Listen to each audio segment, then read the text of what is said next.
Nós vamos hoje falar do Salmo 116, a terceira parte dessa exposição.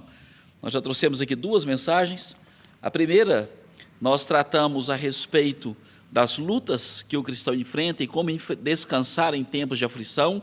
Na segunda mensagem, nós tratamos sobre, usando como título, uma exposição que o Spurgeon fez nesse mesmo Salmo, para almas em agonia, e nós trabalhamos então os versos número 3 até o verso de número 8. Hoje nós vamos tratar da terceira parte dessa exposição, e a terceira parte diz respeito ao verso de número 15, Salmo 116, verso de número 15. Apenas esse verso, mas eu gostaria de convidá-los a abrir a escritura no Salmo, e nós vamos então, à medida que nós vamos expor o tema de hoje, dar uma relembrada do que nós já vimos até aqui, e também então tratar deste assunto tão importante. O texto do Salmo 116, verso de número 15, diz: preciosa é aos olhos do Senhor a morte dos seus santos. Preciosa é aos olhos do Senhor a morte dos seus santos. Vamos falar um pouquinho sobre a perspectiva ou como que o cristão deve lidar com a realidade da morte. Esse é o nosso objetivo nessa noite. Antes disso, vamos falar com o Senhor, pedindo a Ele direção, iluminação, para que possamos compreender a palavra e que isso traga conforto ao nosso coração. Oremos. Amado Deus, bendito é o Teu nome. Graças nós rendemos ao Senhor por esse dia de vida. Graças rendemos ao Senhor pelo Teu cuidado, pela Tua provisão. Graças rendemos ao Senhor, amado Deus, porque hoje é o dia que o Senhor fez e nós podemos nos alegrar e regozijar nele.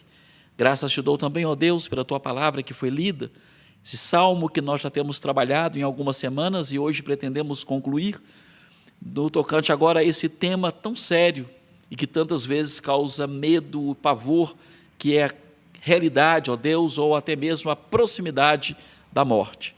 Que o Senhor nos faça compreender a Tua palavra, o que a Tua palavra nos ensina a esse respeito, e que possamos também, ó Deus, ter um coração descansado no Senhor.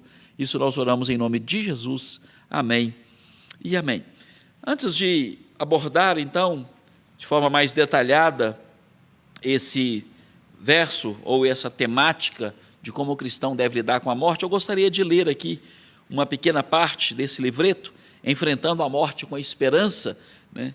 Um livreto de um autor muito renomado na área do aconselhamento, chamado David Powlison, e ele fala algo aqui apenas na introdução, a parte da introdução, que eu gostaria de usar então também como introdução para a nossa exposição. Ele diz: é uma doença com risco de morte, uma grande mudança de vida, ou apenas a velhice forçando-nos a encarar a sua própria mortalidade? Sua possível morte está pairando como uma nuvem escura sobre a sua vida? Você tem certeza do que vai acontecer quando morrer? Como você está lidando com suas dúvidas acerca da morte? Com medo? Com terror? Com negação? Mantendo-se ocupado para não pensar nisso? Provavelmente, como a maioria de nós, você iria preferir não pensar ou falar sobre a sua própria morte. Mas ignorá-la não a impedirá de acontecer. A probabilidade de uma pessoa morrer ainda é de 100%. Avanços na medicina podem prolongar a vida, mas ninguém vive para sempre. No final, os médicos perdem todos os pacientes. Em algum momento, você e todos aqueles que você ama morrerão. Toda vida nessa terra termina em morte.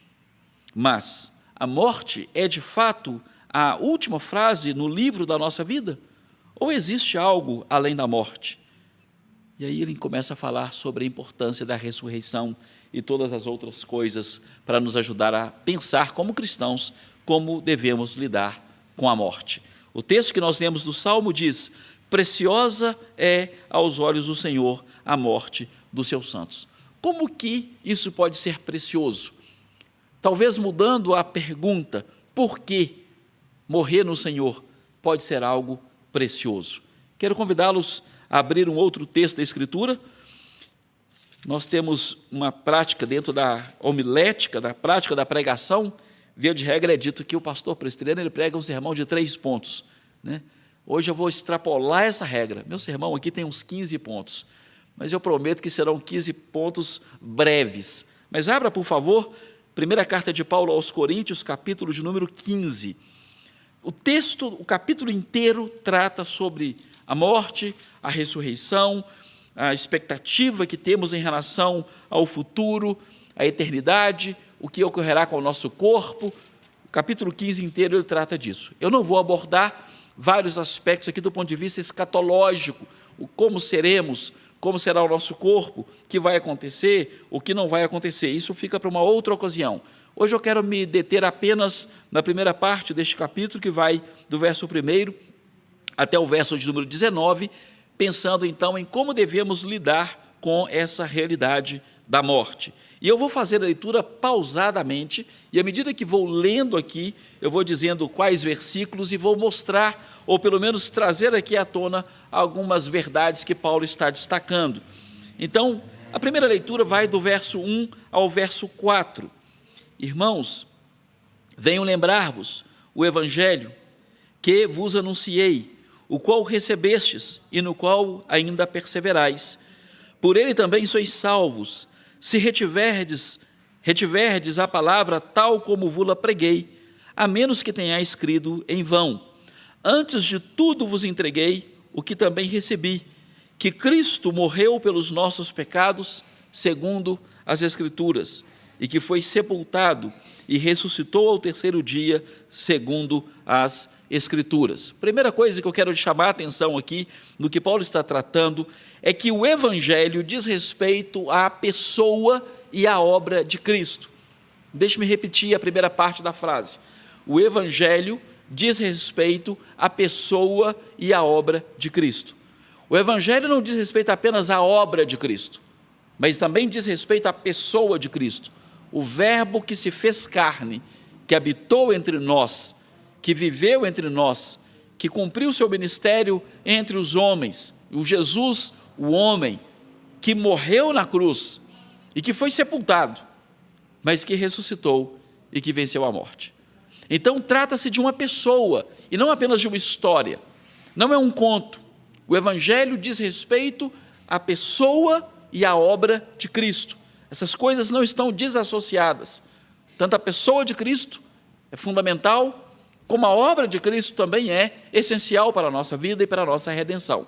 Portanto, Paulo diz que tudo o que aconteceu com Cristo, não só a sua encarnação, não só o seu ministério ou a sua obra, mas também a sua própria morte e ressurreição, tudo isso aconteceu conforme a Escritura. Tudo isso aconteceu conforme já pré-anunciado. Portanto, precisamos entender que as coisas relacionadas a Cristo já estavam reveladas na Escritura. Não foi um acidente a morte dele. Não foi algo assim assustador ou estranho a sua ressurreição. Isso já havia sido anunciado antecipadamente. Assim como não é estranho e não será estranho o dia que a nossa morte chegar. Às vezes nós dizemos isso, mas eu não esperava que fulano morresse. Por que não? Nós não sabemos o quando, nós não sabemos o como, mas todos nós sabemos que um dia nós iremos partir. Por que então olhar com tanto assombro, com tanta surpresa, quando recebemos a notícia, alguém morreu? Não esperava isso. Por que não? Todos nós, em algum momento, iremos partir. A vida de Cristo, a obra de Cristo, a morte de Cristo, a ressurreição de Cristo, tudo aconteceu conforme a Escritura. Esse é o primeiro ponto. Segundo ponto, verso 5 até o verso de número 9. Ele diz, e apareceu a Cefas, depois aos 12, depois foi visto por mais de 500 irmãos, de uma só vez, dos quais a maioria sobrevive até agora. Porém, alguns já dormem. Se você quiser mudar a palavra aí, alguns já morreram. É isso que ele está dizendo aqui, fazendo apenas uma mudança de palavras. Depois foi visto por Tiago, e mais tarde por todos os apóstolos, e afinal, depois de todos, foi visto também por mim, como por um nascido fora de tempo, porque eu sou o menor dos apóstolos, que mesmo não sou digno de ser chamado apóstolo, pois persegui a igreja de Deus. O que Paulo está tratando aqui? Segunda coisa que ele fala, primeiro ele fala que a vida de Cristo, a morte de Cristo, a obra de Cristo foi segundo a Escritura. A segunda coisa que ele fala é que a ressurreição de Cristo foi um evento notório, público, conhecido, divulgado, investigado, e que mesmo naquele dia que ele estava escrevendo a carta aos Coríntios, se alguém tivesse dúvida do que o Paulo estava escrevendo, poderia ir até Jerusalém e verificar, havia testemunhas oculares que poderiam afirmar a ressurreição de Cristo, porque viram Jesus após a sua ressurreição. A ressurreição de Cristo não aconteceu de forma escondida. Não é que apenas um grupo dos apóstolos mais chegados dele, que, porque criam nele, divulgaram a notícia. Não. Se você observar a lista, o texto começa no verso 5 dizendo que ele apareceu primeiro a Pedro. Depois ele diz que ele apareceu para os 12. Depois diz que ele apareceu para mais de 500, dos quais alguns já morreram, mas alguns ainda estão vivos. Ou seja, se tem dúvida, pode ir lá e verificar. Depois disso, se isso não bastasse, ele apareceu a Tiago. Que Tiago? O Tiago aqui é o próprio irmão do Senhor que não era discípulo e que se converte após a morte de Cristo. Esse Tiago que escreve a carta lá de Tiago, ele apareceu para Tiago. Mas depois de Tiago, o texto diz que ele apareceu também para mim, por último, apareceu para mim, como que o nascido fora do tempo, porque eu não sou nem sequer digno de ser chamado apóstolo, e ele faz uma explicação muito interessante aqui: eu persegui a igreja. Agora entenda bem, se você chegasse com o texto e pensasse assim, ok, quem é a testemunha da ressurreição? É Pedro, joia, podemos desconsiderar Pedro. Pedro, ele era apóstolo de Jesus, né? Vamos combinar que Pedro ia mais falar que ele ressuscitou mesmo, ele era um dos 12. Aí você diz, não, ok, vamos então desconsiderar Pedro, ele apareceu para os 12. Os 12 estão falando a mesma coisa. Alguém ainda pode dar vazão para a dúvida e falar, mas e se vocês tiverem combinado entre eles? Afinal de contas, eram todos apóstolos. Pedro era mais chegado, mas todos eram apóstolos. Vai que eles estão em acordo e todo mundo vai falar a mesma coisa, eu também vou desconsiderar esse testemunho. Ok? Paulo diz, então vamos para a terceira etapa. Tem mais de 500 que viram. Esses 500 colocaram de acordo também? Para falar a mesma coisa? Desses 500, tem vários que estão vivos. Vocês podem ir até eles e procurar saber. Há uma observação a ser feita aqui. Quando isso acontece, Estevão já havia sido martirizado por causa da fé, Tiago, o apóstolo, já tinha sido também martirizado por causa da sua fé, e outros tantos. A igreja já estava passando por perseguições. Será que alguém que começou a dar um falso testemunho, se é que foi um falso testemunho, iria sustentar o falso testemunho a despeito da perseguição? Ou não iria mudar de ideia? Eu até gostei na conversa lá que ele ressuscitou e tal, eu fui envolvido nesse assunto, mas eu vou parar de falar disso porque, afinal de contas, o preço é elevado demais. Vai que o soldado vem me prender também. Mas tinha aqui pessoas vivas que eram testemunhas oculares da sua ressurreição. Aí Paulo diz, ok, vamos desconsiderar os 500, ninguém vai se dar o trabalho de ir até eles, de viajar tantos quilômetros para verificar se eles haviam visto mesmo ou não o Senhor. Aí ele dá outra evidência, Tiago, o irmão de Jesus, ou se quiserem pensar, meio-irmão. Esse Tiago que não creu em Jesus, apesar de ser meio-irmão de Jesus. E agora, depois da ressurreição, ele passa a crer em Jesus. Ele se torna também um servidor de Jesus. Na sua carta, ele se apresenta como Tiago, o servo de Cristo. Ele passa a servir a Cristo. Um irmão que não creu nele durante a sua vida, agora passa a crer após a ressurreição, está afirmando, eu vi ele ressuscitou mesmo. O que mudou a concepção de Tiago? Que antes não cria e agora passou a crer. Alguma coisa tem que ter acontecido, obviamente. Não era só uma mudança de opinião. Havia um testemunho, ele viu Cristo. Mas aí Paulo, para fechar esse bloco de testemunhas, ele diz, depois de todos foi visto por mim, como que um nascido fora de tempo, que não sou digno sequer de ser chamado apóstolo, porque eu perseguia. Ele agora não está só falando que outros perseguiam, ou que alguém sofreu perseguição, ele dizendo, eu mesmo tentei destruir essa fé. Eu mesmo trabalhei contra essa mensagem que os judeus estavam pregando. Eu mesmo labutei contra esse evangelho. mas Cristo me alcançou no caminho de Damasco. Se você quiser ir para Gálatas, ele vai contar o testemunho dele de forma mais clara, na carta aos Gálatas. Ou seja, Paulo, que era perseguidor, que era uma autoridade, que tinha currículo, que tinha referências e que, portanto, ele era um perseguidor ferrenho da igreja, agora ele tem um encontro tão marcante com Cristo que ele passa a ser perseguido por causa dessa fé. Seria, no mínimo, insano que alguém mudasse de conduta sem ter uma convicção clara que ele viu o Cristo ressurreto. É importante pensar nisso. Cristo ressuscitou. Nós vamos entender o porquê que essa ressurreição é tão importante dentro desse contexto de como o cristão precisa enfrentar a realidade da morte. Mas aqui nós temos, então, algumas evidências. Terceiro tópico, e eu vou acelerar um pouquinho aqui. Verso 12, na primeira parte, o apóstolo Paulo fala assim: ora, se é corrente pregar que Cristo ressuscitou. O meu ponto aqui é, a pregação a respeito da ressurreição e da vida eterna era um tema comum. Isso não é um invento da igreja moderna. Falar sobre ressurreição, falar sobre vida eterna, era uma mensagem comum. É corrente pregar que. A ideia era uma coisa que todo mundo da igreja sabia. Já tinha escutado falar. Você lê a primeira carta de Pedro, ele fala da ressurreição. Você lê Tessalonicenses capítulo 4, fala da ressurreição.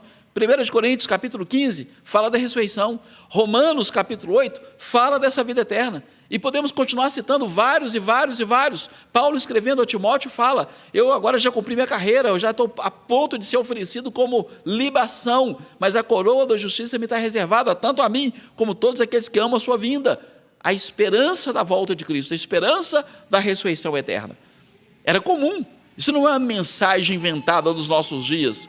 Como que alguém poderia usar como um argumento falacioso, dizendo: olha, a igreja está meio decadente, o povo está abandonando a fé, então vou inventar uma nova doutrina, um novo assunto chamativo, para dar um gás novo na igreja.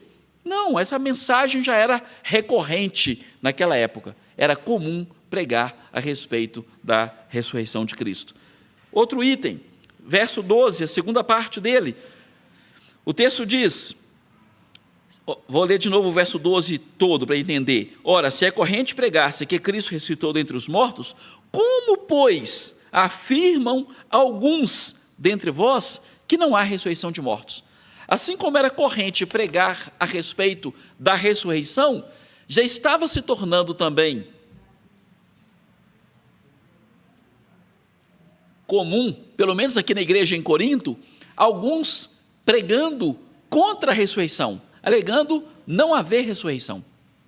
Já tinha gente pregando a esse respeito.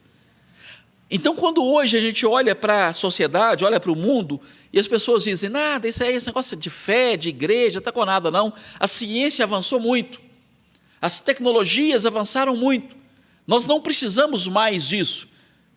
Certos pensadores disseram no passado: a religião é o ópio do povo, você usa a religião para dominar o povo. Então, nós agora estamos em uma outra época, as coisas estão mais avançadas, os homens são mais inteligentes, são mais capazes, a ciência tem resposta para tudo, não precisamos mais desses tabus, como que se fosse algo novo a incredulidade. E eu diria para você o seguinte: a questionar a ressurreição, a usar como artifício a negação da realidade da morte, supor que não existe nada depois, isso tudo não é coisa nova, isso não é resultado de evolução, resultado de desenvolvimento científico, resultado de um avanço tecnológico. O que está por trás da negação, da incredulidade ou dessa rejeição é a mesma história antiga, é exatamente a incredulidade e a heresia. Eu não creio nisso e eu começo a aceitar as heresias como se fossem verdades. Eu começo a abraçar teorias e ideias vazias, sem nenhum sentido, mas eu estou rejeitando a verdade. Isso é antigo. Na época de Paulo isso estava acontecendo. Quando ele escreve a carta aos Coríntios, isso já estava acontecendo. Quando o apóstolo Pedro escreve sua primeira carta, ele diz na carta que, no tocante à volta de Cristo, muitos estavam dizendo que isso era conversa, porque já tinha passado tempo demais desde a ressurreição de Cristo, e até agora ele não veio. E olha que tinham passado mais ou menos ali apenas 30 anos. E as pessoas já estavam achando que tinha demorado demais. Ah, ele não volta não, isso é história. Já passou 30 anos que ele falou que ia vir, não veio até hoje.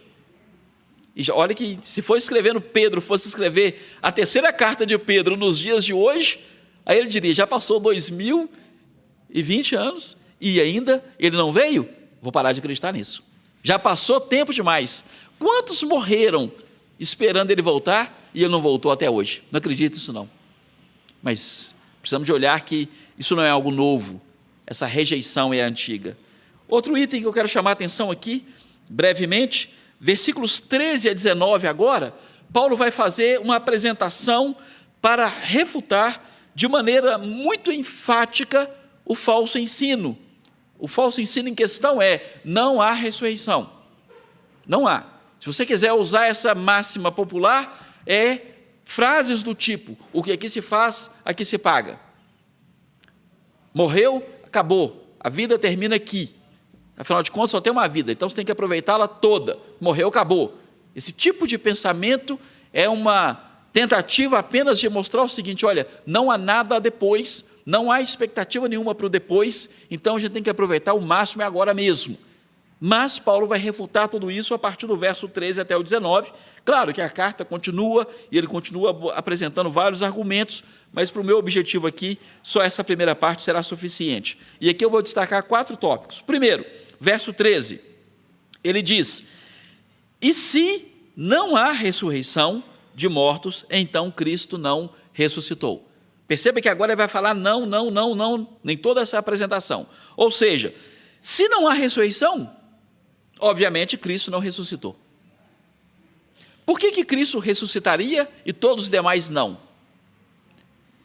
Se é fato que não há ressurreição, então o próprio Cristo não ressuscitou.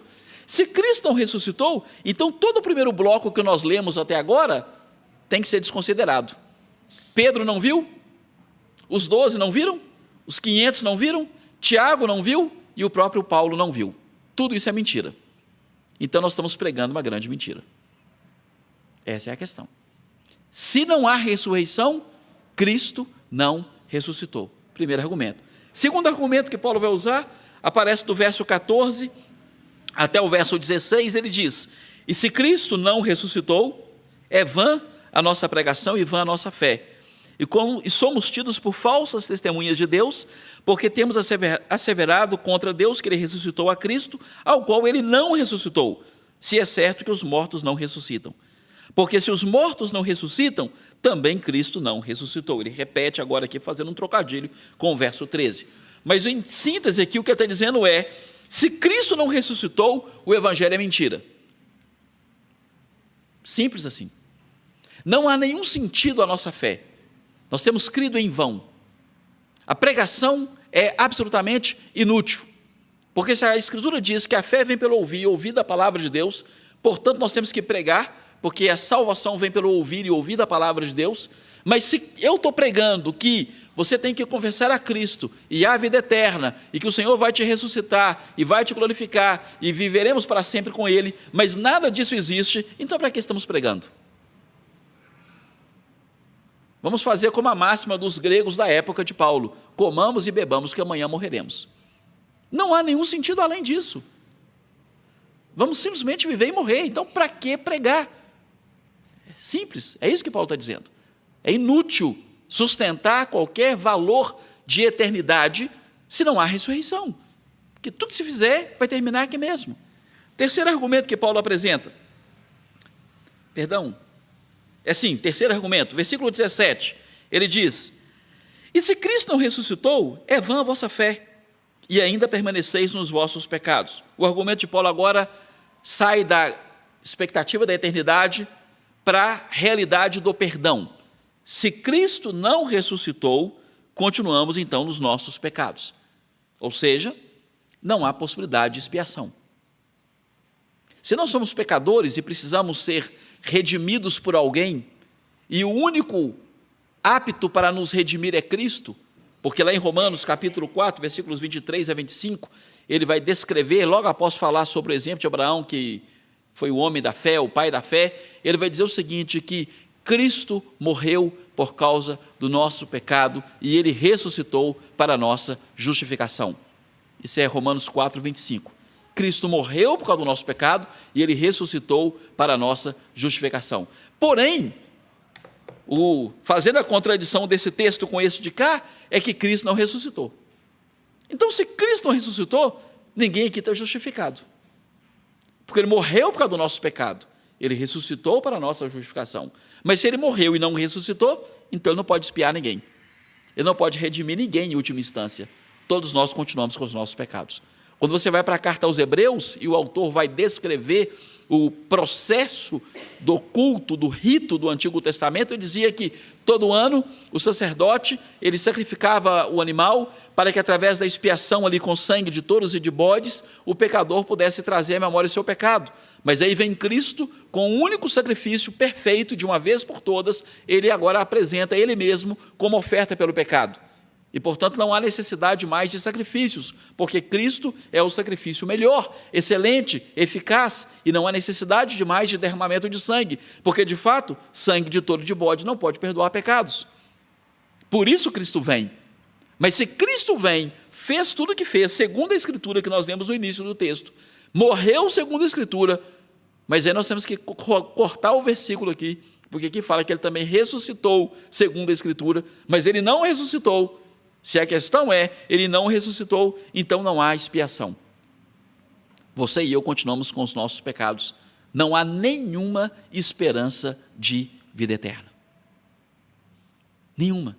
Nesse caso, o cristianismo seria só mais uma religião, entre tantos milhões de religiões.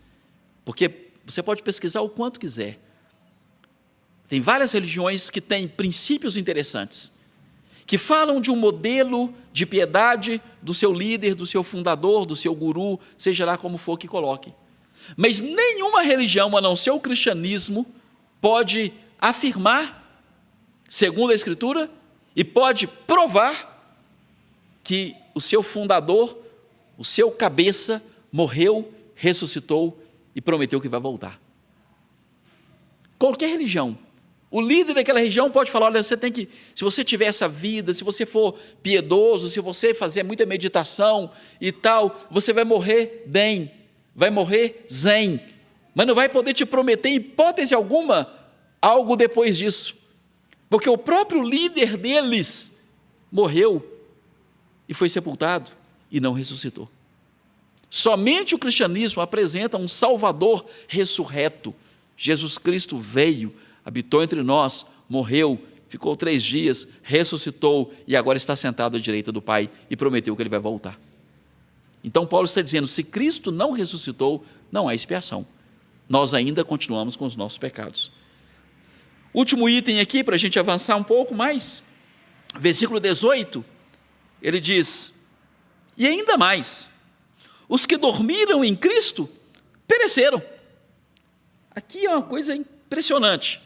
Imagine que Paulo está escrevendo no período ainda da igreja primitiva, no período que era conhecimento geral, que várias pessoas morreram por causa da sua fé, isso era um conhecimento geral, vários foram perseguidos.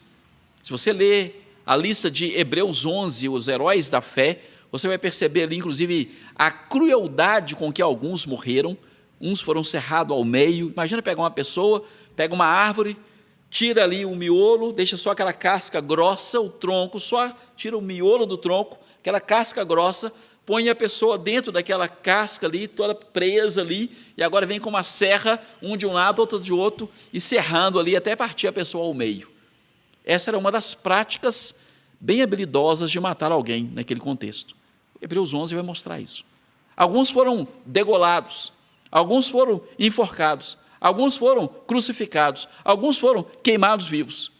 Imagine Paulo escrevendo isso num contexto que provavelmente alguns dos seus leitores ou conhecia de perto, ou tinha, quem sabe, até um parente que também já havia padecido por causa da sua fé.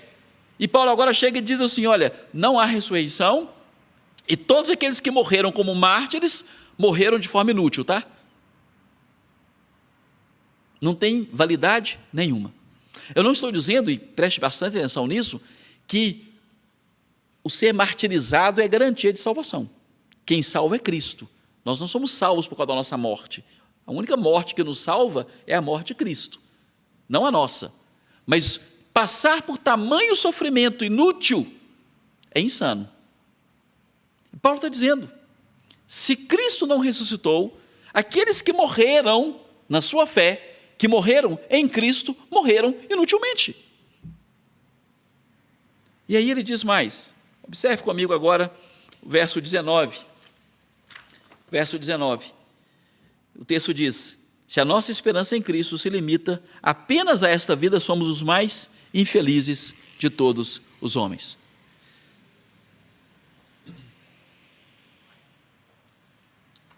O ponto em questão é, se você crê em Cristo apenas para melhorar as coisas aqui, ele está dizendo, nós somos os mais infelizes de toda a terra. Por que somos os mais infelizes? Porque o cristianismo, não que seja um conjunto apenas de regras e normas, crente pode fazer, crente não pode fazer, o cristianismo vai muito além desse conceito, mas é fato que o cristianismo também requer de nós condutas apropriadas, renúncia da nossa natureza corrompida, da nossa carne. Isso é fato, a Bíblia ensina isso. Devemos negar a nós mesmos, tomar a cruz, seguir a Cristo, e várias outras passagens tratam a respeito dessa questão. O cristianismo nos ensina, e Cristo ensina isso de maneira muito clara, a perdoar os inimigos, a orar pelos inimigos. E se você como crente está lutando contra essas coisas e vê que é difícil lutar para a santificação, como que é difícil lutar contra os desejos e impulsos da nossa carne? E o cristianismo, o evangelho, para colocar de forma mais objetiva, simples, o evangelho nos conclama a uma vida de santidade. Agora, se não há nada depois, para que tanta vigilância, tanta renúncia, tanto cuidado? Somos os mais infelizes. Então vamos para o mundo, esbaldar no mundo, porque vai acabar tudo aqui mesmo. Então temos que arrebentar mesmo com a vida, porque não tem nada depois disso. Então para que você vai se privar, para depois chegar lá e falar assim, não tem nada depois. Então para que se privou? Melhor aqueles então que estão indo de cabeça em todos os pecados, desenfreamento deste mundo, que vão morrer também, mas pelo menos vão falar assim, mas eu aproveitei. Agora, preste atenção, não estou nem sequer pretendendo sugerir que alguém faça tal loucura. Estou apenas usando o argumento de Paulo que diz, se a nossa esperança em Cristo se limita apenas às coisas deste mundo, somos os mais infelizes. Mas é fato que a nossa esperança não se limita apenas a esse mundo. Então nós podemos sim ser privados de algumas coisas, padecer algumas tribulações, sofrer algumas perseguições por causa da fé, e ainda assim sabemos que as coisas que o Senhor tem preparado para nós, nem sequer passou na nossa cabeça, são muito maiores do que nós podemos pensar ou podemos imaginar. Isso não significa que ninguém vai buscar o sofrimento com as próprias mãos, buscar o martírio simplesmente porque eu quero morrer logo por Cristo. Ninguém, a Bíblia não te manda fazer isso em momento algum. Você pode viver uma vida boa, agradável, confortável, Deus tem te dado esse privilégio, essa bondade, a saúde e disposição, desfrute de tudo que o Senhor tem te dado. Mas não ponha neste mundo a tua esperança última, porque tudo aqui é passageiro. Tudo aqui é passageiro. E em última instância, de que adianta ganhar o mundo inteiro e perder a tua alma? O parâmetro está aí. Não é somente se você está sendo feliz ou não está sendo feliz, mas é a despeito de tudo que está acontecendo aqui, onde você vai passar a eternidade. Tem um texto da Escritura muito interessante no Evangelho que fala de um homem rico, que em determinado ano na sua lavoura produziu abundantemente, ele já era rico, já tinha muitas posses, já tinha os seus celeiros, e ele então chega a uma conclusão, e ele diz, alma minha, tens em depósito muitos bens, o que eu vou fazer agora? Como que já ganhei tudo que eu podia ganhar. E aí ele chega à conclusão, humanamente falando, sensata, eu vou derrubar meus celeiros, vou construir celeiros ainda maiores, e agora eu vou dizer para minha própria alma, minha alma, regala-te, desfruta, porque tens em depósito tesouros para muitos anos. E aí então vem a palavra, o Senhor diz, louco, essa noite pediram a tua alma, e tudo que tem reservado para quem será? E ele conclui a parábola dizendo, assim é todo aquele que é rico para o mundo, mas ele é pobre com Deus. Não adianta nada você ganhar o mundo e perder sua alma. Mas isso não significa que você também tem que viver uma vida de intencionalidade para viver em miséria. Não é isso que a Escritura diz. Se você pode crescer, cresça, mas não ponha no tesouro do mundo a tua esperança última. tua esperança última tem que estar em Cristo, porque senão seremos, como ele diz aqui, os mais infelizes de toda a terra. Agora, para a gente caminhar aqui para a etapa final, abra, por favor, Salmo 23, versículo 4. Nós já lemos o Salmo 116, versículo 15, preciosa é aos olhos do Senhor a morte dos seus santos. Agora, Salmo 23, que é um salmo muito conhecido, nós vamos ver agora apenas um versículo também, e eu vou apresentar aqui 4 pilares aqui que devem sustentar a nossa fé e a nossa esperança. Salmo 23,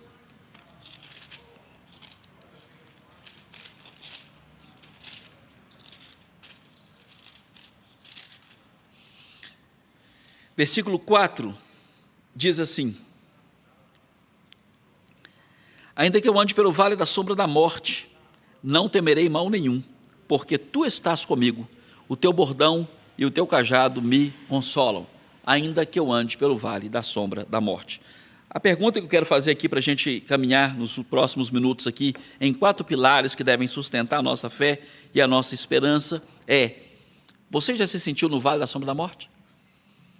Você já andou no vale da sombra da morte em algum momento? Estava lendo um comentarista que ele disse que andar nessa sombra da morte é aquela sensação que sempre a morte está muito próxima, e está tão próxima que a sombra dela nos envolve. Você andou no sol alguma vez, um sol escaldante, e de repente vem aquela nuvem e tampa um pouquinho o sol, e você dá aquela sensação de alívio, porque vem aquela sombra. Só que aqui o exemplo aqui é o contrário, né? Você está andando, de repente vem aquela sombra, mas que não traz nenhum alívio, pelo contrário, traz um grande pavor. Ele está dizendo que, ainda que eu ande pelo vale da sombra da morte, eu não temerei. E por que eu não temerei? Porque tu estás comigo. O que o salmista está dizendo, e às vezes nós nos atemos demais somente à primeira parte do salmo: o Senhor é meu pastor e nada me faltará. E quando chega nessa parte, quando passamos pelo vale da sombra da morte, nós esquecemos que está no contexto do mesmo salmo, e que o pastor, que é o meu pastor e que nada me faltará, também está comigo no vale. Às vezes nós pensamos no salmo só nos momentos bons: a despensa está cheia, o Senhor é meu pastor, nada me faltará. Agora, use o mesmo salmo no dia da tribulação: o Senhor é meu pastor e nada me faltará. Ainda que eu ande pelo vale da sombra da morte, tu estás comigo, eu não temerei, porque tu estás comigo. Essa é a convicção, é esse tipo de segurança, de fé, que deve nos levar então a descansar na obra de Cristo. E aqui eu quero trazer 4 pontos para a gente finalizar. Cristo é suficiente, entenda isso: Cristo é suficiente. Como que o cristão lida com a morte? Com essa convicção: Cristo é suficiente. Suficiente para quê? 4 coisas. Primeira coisa, Ele é suficiente para nos preservar da morte. Abra comigo, por favor, Salmo 116, que nós já lemos várias vezes, verso 3. O verso 3 diz: laços de morte me cercaram, angústias do inferno se apoderaram de mim, caí em tribulação e tristeza. Mas no verso 8, ele responde: pois livrastes da morte a minha alma, das lágrimas os meus olhos, da queda os meus pés. O Senhor, Ele é suficiente para nos preservar da morte. O salmista passou por uma experiência terrível de se sentir cercado pela morte, angústias do inferno se apoderando dele, a ponto de ele cair em tristeza profunda e angústia, mas ele confessa com alegria: o Senhor é bom, vou louvar o Senhor, porque Ele me livrou da morte. Quantas vezes o Senhor já nos livrou da morte? Vezes que nós percebemos e tantas outras que sequer percebemos, mas Ele nos livrou. O fato de você estar aqui, de você estar respirando agora, já é uma evidência concreta que Ele te livrou da morte hoje. Hoje. Porque se o Senhor quisesse, Ele tirava o fôlego de vida e todos nós não estaremos mais aqui. Mas se Ele está nos dando vida hoje, Ele está nos preservando da morte hoje. Ele é poderoso para nos preservar da morte. O Senhor Jesus é suficiente para isso. Segunda coisa que Ele é suficiente, Atos capítulo 7, Atos capítulo de número 7, versículos 55 ao 60, O Senhor é poderoso para nos livrar da morte, mas o Senhor também é poderoso para nos sustentar na hora da morte. Eu disse no início e vou repetir: todos nós morreremos. Todos nós morreremos. E o fato de que Deus tenha te livrado e me livrado tantas vezes da morte, não significa que um dia a morte não vai te alcançar. Ela vai alcançar todos nós. Mas o mesmo Senhor que é poderoso para nos livrar, Ele também é poderoso para nos sustentar na hora da morte.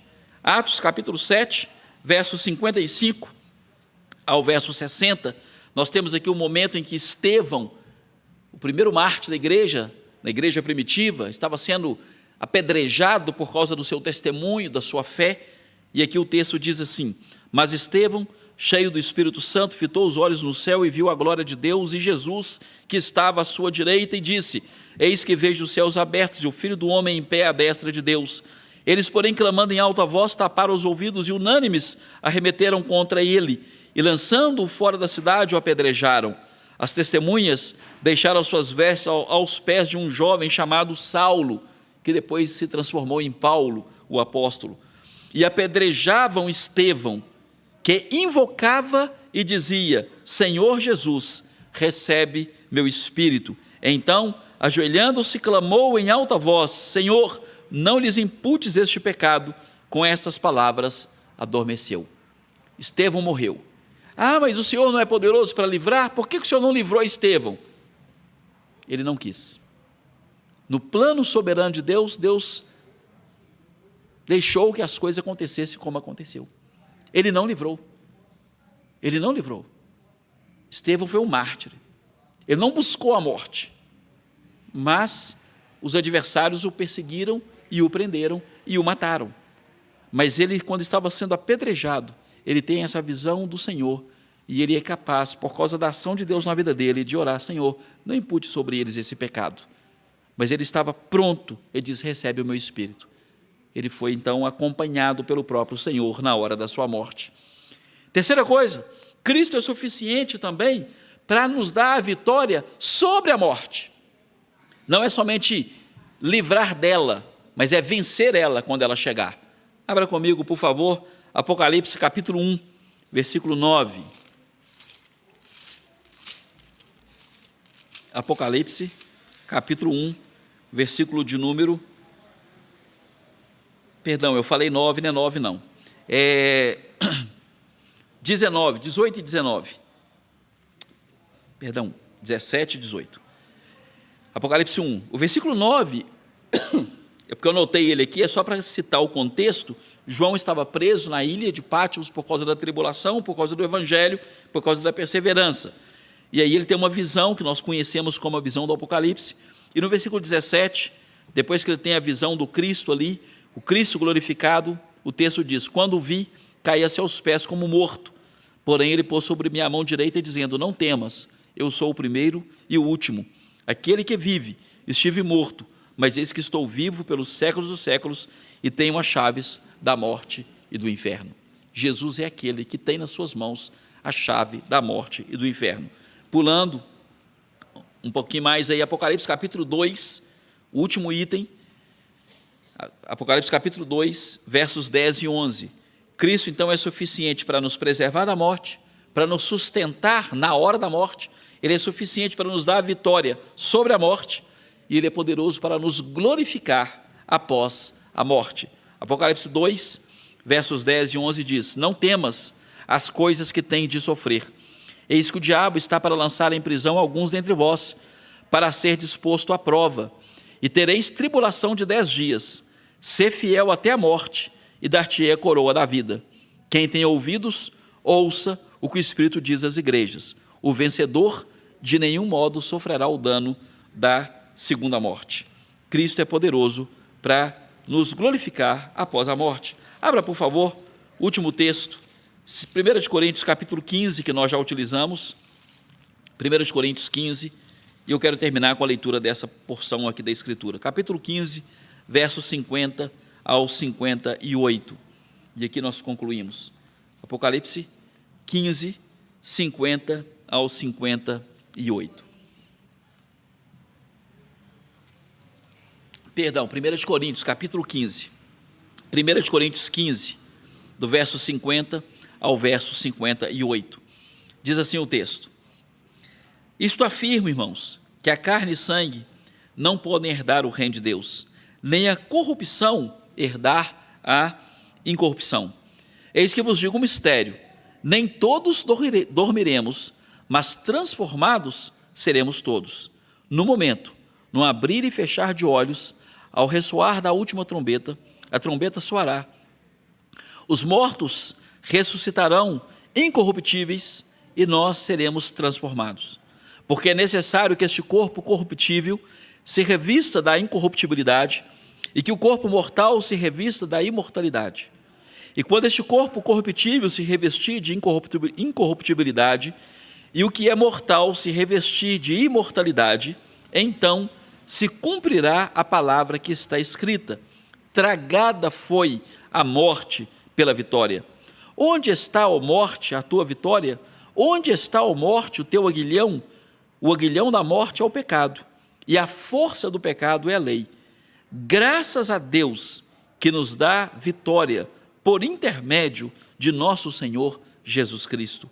Portanto, meus amados irmãos, sede firmes, inabaláveis e sempre abundantes na obra do Senhor, sabendo que no Senhor vosso trabalho não é vão. Como que o crente então tem que lidar com a realidade da morte? Não é com negação, não é com desespero, não é com medo, não é ignorando a realidade da morte. O cristão lida com a morte sabendo que todos nós, uma vez que o pecado entrou no mundo, todos nós morreremos. Isso já está definido e determinado pelo próprio Senhor. Nós não sabemos quando, e louvado seja Deus que nós não sabemos o quando, porque se nós tivéssemos condição de saber que dia e que hora, e talvez, como muitos preocupam, o como, nós iríamos ficar desesperados. Mas não sabemos o como, não sabemos o quando, mas sabemos que é uma certeza, todos nós morreremos. Mas isso não nos leva ao desespero, não por causa de nós mesmos, não por causa de uma falsa esperança num avanço científico, de que quem sabe vão descobrir no futuro um remédiozinho que ninguém vai morrer, mas por causa da obra de Cristo. Cristo morreu, ressuscitou, venceu a morte, Ele é o alfa e o ômega, o primeiro e o último, e nele nós também seremos ressuscitados e estaremos para sempre com o Senhor. Que o Senhor nos ajude a entender essas verdades e a descansar nelas. Gosto muito do texto de 1 de Tessalonicenses, capítulo 4, quando Paulo termina a exposição ali, falando sobre a realidade da volta de Cristo, ele conclui dizendo: consolai-vos uns aos outros com essas palavras. Ele está falando de morte, ele está falando de vida eterna, e ele termina dizendo: consolai-vos. O crente, ele tem esperança, e por isso ele pode consolar uns aos outros na esperança da vida eterna por meio de Cristo Jesus. Que o Senhor nos abençoe. Vamos orar para encerrar. Amado Deus, bendito é o teu nome.